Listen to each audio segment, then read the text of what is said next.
Kalau dalam kuliah Jumaat yang lepas, saya telah menceritakan, menguraikan kepada tuan-tuan yang hadir ketika itu salah satu daripada kehebatan dan keindahan susunan Quran, di mana kehebatan dan keindahan susunan Quran itu menghasilkan khat Allah dan Muhammad. Jadi pada hari ini insya-Allah dalam masa setengah jam lebih kurang begitu saya akan menjelaskan lebih lanjut perkara tersebut. Allah Subhanahu wa taala berfirman dalam surah Fussilat ayat nombor 53, A'udzu billahi minasyaitonir rajim. Sanurihim ayatina fil afaki wa fi anfusihim hatta yatabayyana lahum annahu al-haq. Awalam yakfi bi rabbika annahu ala kulli syai'in syahid. Sadaqallahul azim. Maksud ayat tersebut ialah kami akan perlihatkan tanda-tanda kami pada ufuk-ufuk dan pada diri mereka sendiri hingga jelas kepada mereka bahawa ia, yakni Quran adalah benar. Tidakkah cukup bagi kamu bahawa sesungguhnya dia menjadi saksi kepada segala sesuatu. Tuan-tuan sidang Jumaat sekalian, maksud ayat ini ialah apabila kita membuat kajian-kajian tentang alam kita, apa yang ada di keliling kita dan apa yang ada pada diri kita sendiri, di mana mengkaji ini merupakan satu yang disuruh oleh Allah Subhanahu wa taala. Kalau tuan-tuan membaca Quran dan faham apa yang tuan-tuan baca, nescaya dalam Al-Quran itu terdapat ayat-ayat yang disebut sebagai ayat kauniyah, ayat berkaitan dengan alam. Banyak tuan-tuan Dan apabila Allah Subhanahu wa taala menyuruh manusia beriman kepadanya, menyuruh manusia untuk yakin bahawa dia, yakni Allah lah yang mencipta alam, menyuruh manusia meyakini bahawa dialah yang memberi rezeki kepada seluruh alam ini, nescaya Allah Subhanahu wa taala perintahkan manusia agar melihat alam, mengkaji alam, memikirkan tentang alam, dan kemudian mentadaburkannya, dan kemudian meyakini bahawa Allah lah yang mencipta alam ini, Allah lah yang memberi rezeki pada manusia, Allah lah yang mentadbirkan alam ini. Tuan-tuan dan puan, jadi apabila kita membuat kajian-kajian tentang alam ini dan kemudian kita lihat apa yang Allah Ta'ala sebut dalam Quran, nanti kita akan dapat lihat bahawa sebenarnya apa yang Allah Ta'ala sebut itu benar belaka. Tuan-tuan, sidang hadirin sekalian, di antara perkara yang terdapat dalam Al-Quranul Karim ini ialah tentang kedudukan bumi Palestin. Tuan-tuan, sekarang ini kita dikejutkan dengan serangan bertubi-tubi yang dilakukan oleh Zionis, kerajaan Zionis Israel terhadap Gaza. Marilah kita peringatkan diri kita, ingatkan diri kita betapa bumi Gaza, bumi Palestin ini adalah satu bumi yang disebut dalam Quranul Karim. Tuan-tuan, puan-puan sekalian, tuan-tuan sekalian hadirin, Allah Subhanahu wa taala berfirman dalam surah Ar-Rum, ayat nombor 1, 2, 3, 4. Ini ayatnya tuan-tuan. Allah Ta'ala berfirman, A'udzu billahi minasyaitonir rajim. Bismillahirrahmanirrahim. Alif Lam Mim. Ghulibatir Rum fi adnal ardi wa hum min ba'di ghalabihim sayaghlibun. Sadaqallahul azim. Alif Lam Mim, Rom telah tewas di satu negeri yang berhampiran, dan selepas kekalahan ini mereka akan menang. Tuan-tuan, kalau kita membaca Al-Quran, kita tidak melihat maknanya dan kita tidak kaji akan isi kandungannya, kita tidak akan dapat melihat betapa ayat-ayat ini menunjukkan suatu ijazul Quran ataupun keajaiban Quran. Surah Rum ini diturunkan sempena orang-orang Islam ini rasa sedih apabila mereka mendengar berita bahawa orang Romawi atau kerajaan Byzantium telah dikalahkan dalam satu perang besar di tangan orang-orang Parsi. Mengapakah orang Islam ini rasa sedih apabila mereka mendengar bahawa orang-orang Rom telah kalah perang di tangan orang Parsi? Kerana orang-orang Rom ni tuan-tuan, mereka adalah ahli kitab. Mereka ini orang Nasrani. Mungkin ada di antara kita yang kata, apa pula? Sedih apabila orang Nasrani kalah perang, kan mereka musuh kita. Begitu ya tuan-tuan. Orang-orang Rom telah kalah perang di tangan orang Parsi. Orang Parsi ini menyembah api. Mereka beragama Majusi. Jadi dalam konteks agama, orang-orang Rom ini, orang-orang Nasrani ini lebih hampir dengan orang-orang Islam berbanding dengan orang Majusi. Antaranya pada zaman dulu, bukan zaman sekarang tuan-tuan. Pada zaman Rasulullah SAW, makanan ataupun haiwan yang disembelih oleh orang-orang Nasrani ini boleh dimakan oleh orang-orang Islam. Satu contoh. Keduanya, wanita-wanita Nasrani boleh dikahwini oleh orang-orang Islam pada masa itu. Tuan-tuan, jangan sekarang. Sekarang dah tak aci lagi dah. Mereka yang mengaku Kristian tidak lagi menyembelih ayam secara kita. Mereka tidak menyembelih binatang-binatang secara kita sembelih, tuan-tuan.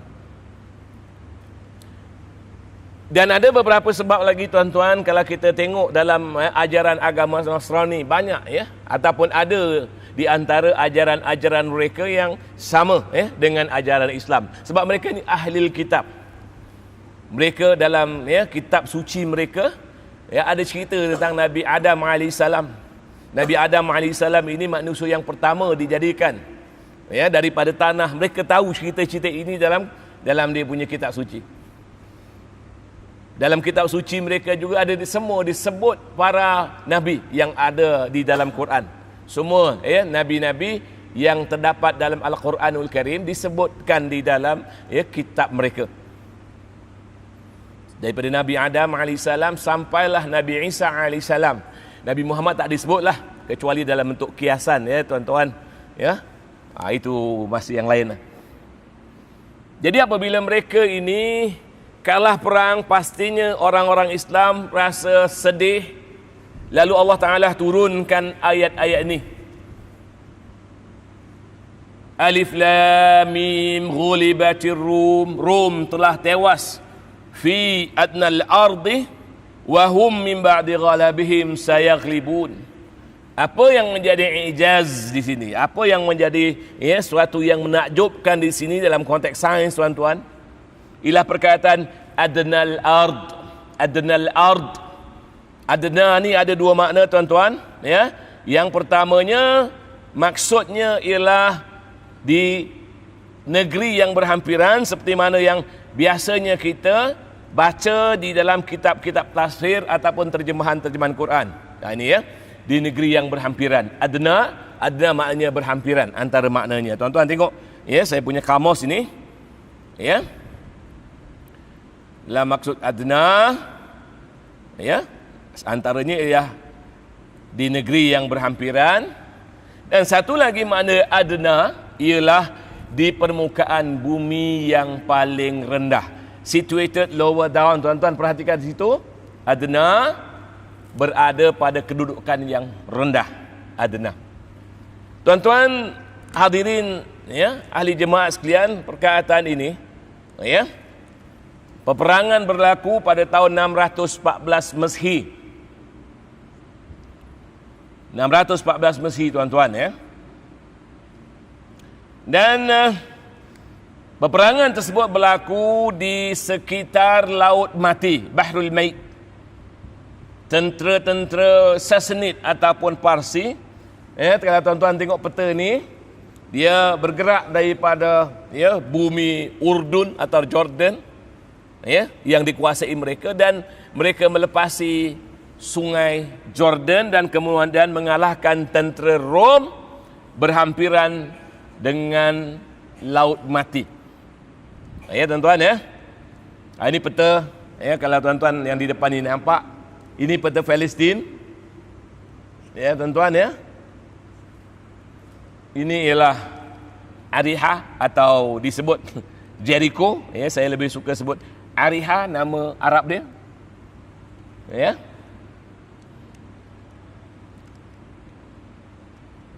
Dan orang-orang Rom telah kalah teruk di situ tuan-tuan.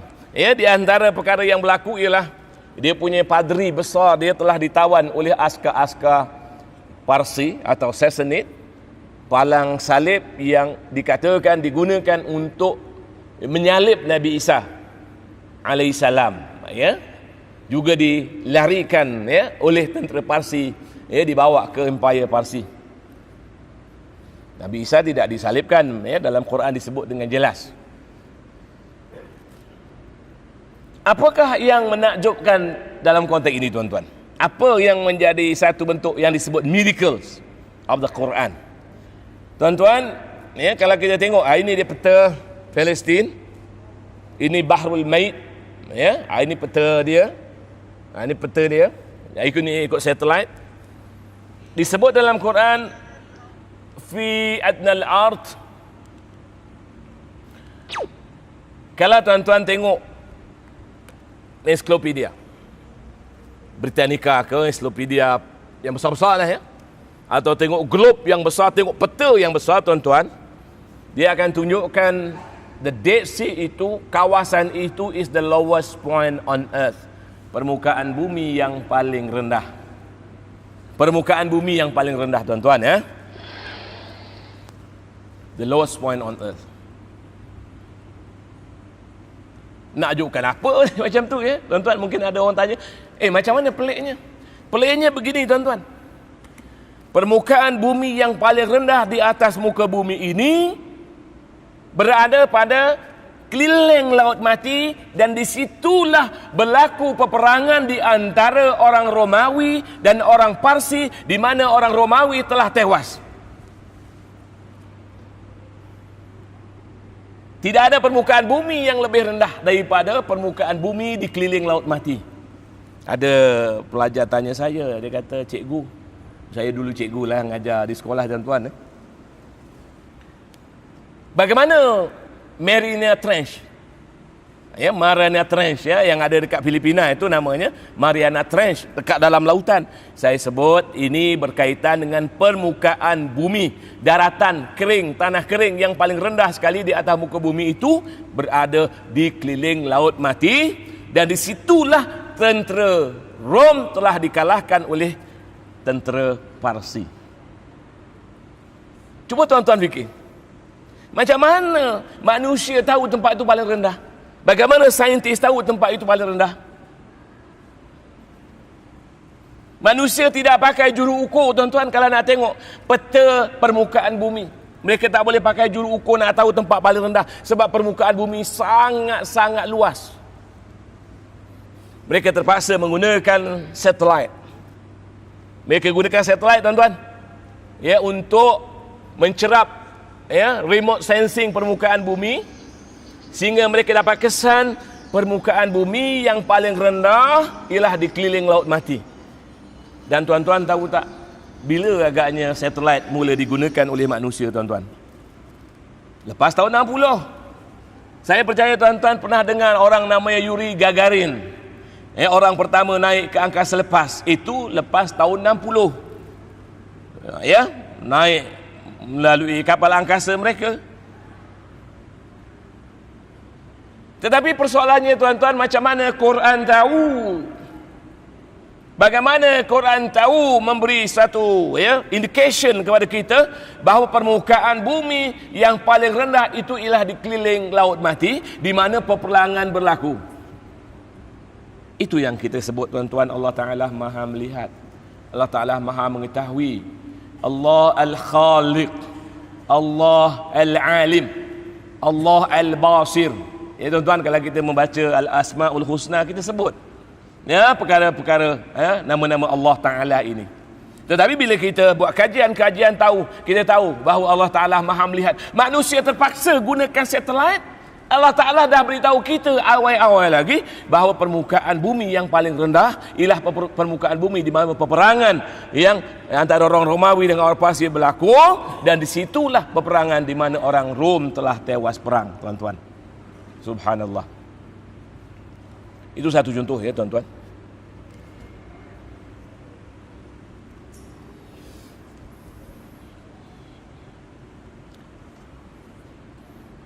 Dan kemudian tuan-tuan kita perhatikan, kita pergi pula daripada Al-Quds pergi ke Makkahul Mukarramah. Ya tuan-tuan ya.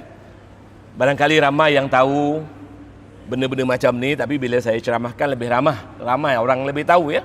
Insya-Allah ya di masjid ini, maka tuan-tuan akan lebih mengetahuilah perkara ini. Baik tuan-tuan. Makkahul Mukarramah ya, kita punya kiblat kita. Ya, Makkah berada pada kedudukan yang istimewa di permukaan bumi kita. Special place. Yang disebut barangkali tuan-tuan pun tahu, disebut dalam konteks ini sebagai the golden means ataupun nisbah alamiah atau nisbah emas. Sebelum itu saya nak jelaskan pada tuan-tuan kalau kita ada dua garisan macam ni, garisan yang berhampiran, sambung menyambung antara satu sama lain. Tuan-tuan tengok garisan kuning dengan garisan biru. Ini ya tuan-tuan ya. Kalau kita ada dua garisan yang berdekatan macam tangan saya ini, sini dengan sini ya, ini dengan sini, ini dengan sini kan dia berdekatan ya. Baik. Kalau kita bahagikan garisan panjang yang berwarna kuning ini A dengan B, ataupun satu lagi dan satu lagi A campur B bagi dengan A, kalau hasil bahagi tersebut, hasil bahagi garisan yang panjang dengan garisan yang pendek, kalau garisan itu nisbah bahagi tadi ialah 1/6, ini adalah nisbah alamiah, golden means. Dan golden mean ini tuan-tuan adalah suatu nisbah yang apa kata orang tu, yang cantik dalam nisbah arkitek ya. Contohnya kalau kita tengok tengok daun ini. Daun ini uniknya apabila setiap daun di situ nak terdedah kepada cahaya matahari, kedudukan yang baik ialah the golden mean di tengah-tengah sini. Begitu juga dengan cengkerang siput ini, dia expose semua daripada sel itu kerana ada golden means atau nisbah alamiah. Begitu juga yang lain-lain lengan kita, nisbah yang terbaik dan tercantik adalah nisbah alamiah 1.6. Muka kita contohnya yang terbaik juga adalah golden means ataupun nisbah alamiah. Begitu juga pada bunga matahari ini, ataupun bunga kaktus ini, ataupun galaksi ini yang menyebabkan dia boleh belengkar seperti helix tadi kerana ada nisbah emas tuan-tuan. Baik. Persoalannya tuan-tuan, kalau kita minta peta dunia pada Google, kita minta Google untuk tunjukkan kat kita peta dunia, tapi jangan tulis dalam bahasa Melayu tuan-tuan, tak banyak. Tulis dalam bahasa Inggeris world map. World map. Maka yang ditunjukkan kepada kita hampir kesemuanya adalah bentuk yang macam ni. Di mana semua benua tertunjuk. Ditunjukkan semua benda, semua benua itu ditunjukkan dengan sepenuhnya. Benua Amerika Utara, Amerika Selatan, Australia, Afrika, Asia, dia tunjuk, tak putus, tak dibagi dua. Tuan-tuan ini dia peta. Dan bila kita ambil sempadan yang sebelah barat sekali, 180 darjah barat, di sini tuan-tuan, di sini 180 darjah timur. Mengapa barat, mengapa timur? Tuan-tuan, kerana kedudukan ini di sebelah barat Greenwich. Greenwich dekat London tuan-tuan. Jadi di sebelah barat maka dipanggil 180 darjah barat dan 180 darjah timur. Baik. Kedudukan Mekah di mana tuan-tuan? Kedudukan Mekah di sini. Ya. Kedudukan Mekah di sini. Baik, cuba kita ambil satu garisan tuan-tuan ya. Daripada 180 darjah barat ke Mekah. Ini kita cuma guna peta saja tuan-tuan ya. Bukan sebenarnya. Ya, kalau kita pakai Google punya map dan kita boleh buat ya. Dia panggil Google Earth. Ada ya, tuan-tuan boleh download Google Earth. Ya, boleh tengok, boleh cerap Masjid Ar-Raha pun boleh ya. Baik. Kemudian ambil daripada sebelah timur ke Mekah. Cuba kita tengok nisbahnya tuan-tuan. Ya, bila garisan daripada 180 darjah barat ke Mekah dibagikan dengan 180 darjah timur ke Mekah, kita akan dapat nisbah yang terhasil ialah 1.618. Baik, itu satu. Ya, daripada garisan 180 darjah barat ke Mekah, 180 darjah timur ke Mekah, kita bagikan garisan tersebut, dia akan dapat nisbahnya 1.618. Itu ialah nisbah emas, tuan-tuan. Dan bila kita ambil yang macam ni tuan-tuan, kita campurkan. Yang panjang campur yang pendek, kemudian kita bagi pula dengan yang panjang ni, maka nisbah dia juga 1.618. Cantik kan tuan-tuan ya? Kita berbangga menjadi seorang Islam. Walaupun banyak berita-berita ya tentang di sana sini orang Islam berperang sama sendiri di Iraq, di Syria, ya, di Somalia, di Libya, itu orang Islam, bukan Islam. Kalau Islam sendiri tuan-tuan, orang-orang barat yang masuk Islam, ada di antara mereka kata, kalau aku jumpa orang Islam dulu, aku tak masuk Islam, tapi aku jumpa Islam dulu, tuan-tuan. Jadi perangai orang Islam ini, dia tidak dicerminkan oleh al-Islamu yang syumul ini, tuan-tuan. Baik, cuba kita tengok. Kita tengok pula yang di bawah ni, tuan-tuan. Daripada bahagian bawah sampai ke Mekah. Garisan ini dibagi dengan ini ya tuan-tuan ya. Yang ini daripada bawah ni ke Mekah dibagi dengan yang atas tuan-tuan. Ini juga 1.618. Ingatlah saya cuma menggunakan peta saja. Ya. Baik tuan-tuan, itu yang pertama. Cuba kita campur lagi. Bila kita campurkan yang bawah ni dengan yang atas, kemudian bagi yang bawah, kita akan dapat nisbah juga 1.618. Ya, nisbah emas. Baik tuan-tuan. Satu lagi. Orang zaman dulu masa saya budak-budak ada kawan-kawan saya unsangkerable. Tidak dapat disangka-sangka punya tuan-tuan ya. Cuba kita ambil garisan. Garisan per penjuru tuan-tuan ya, matematik ya. Daripada penjuru yang sebelah sana sampai penjuru atas sana. Yang ini ya tuan-tuan ya. Ini. Dengan ini ya. Tengok. Yang ini bagi dengan ini, tuan-tuan, ini bagi ini, dia punya nisbah juga 1.618. Cuba campurkan. Ini campur ini bagi dengan ini, tuan-tuan. Juga 1.618. Unik tak, tuan-tuan? Ya, kedudukan Mekah ini kedudukan yang istimewa. Yang sangat-sangat istimewa, tuan-tuan. Ya, alhamdulillahirabbil alamin, kita dilahirkan dalam iman, dalam Islam. Dan apabila kita tengok benda-benda macam ini, bertambah insya-Allah kekuatan akidah kita, kekuatan iman kita, tuan-tuan dan puan. Baik, puan-puan tak ada. Tuan-tuan saja. Ya. Baik, tuan-tuan. Cuba kita tengok lagi ya. Kita tengok lagi ijazul Quran ini, tuan-tuan. Kalau kita tengok dalam Al-Quran, terdapat beberapa ayat Quran yang menyebut tentang Mekah. Dalam pelbagai ayat itu, antaranya disebut dengan nama Bakkah, antaranya Makkah, antaranya ya Ummul Qura, ya.